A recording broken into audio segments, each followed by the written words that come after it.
না করি আমরা তাদের হয়ে লড়াই করব।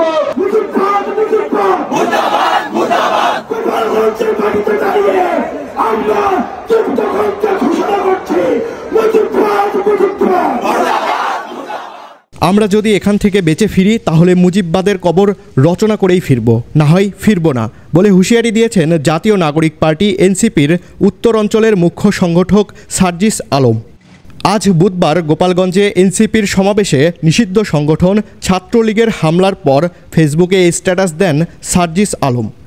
বিকেলে দেয়া স্ট্যাটাসে এনসিপির এই নেতা বলেন, গোপালগঞ্জে খুনি হাসিনার দালালেরা আমাদের উপর আক্রমণ করেছে, পুলিশ দাঁড়িয়ে নাটক দেখছে, পিছু হটছে। আমরা যদি এখান থেকে বেঁচে ফিরি তাহলে মুজিববাদের কবর রচনা করেই ফিরব, না হয় ফিরব না। সার্জিস আরও লিখেছেন, সারা বাংলাদেশের মানুষ গোপালগঞ্জে ছুটে আসুন। গোপালগঞ্জের বিবেকবান ছাত্র জনতা জেগে উঠুন। দালালদের কবর রচনা করার আজকেই শেষ দিন।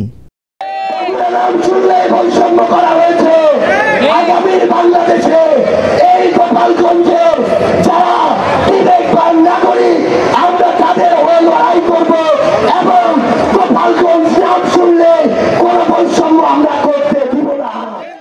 এর আগে দুপুর 1:30টার দিকে মূল সমাবেশ স্থল গোপালগঞ্জ পৌর পার্ক এলাকায় হামলা চালায় নিষিদ্ধ সংগঠন ছাত্রলীগ।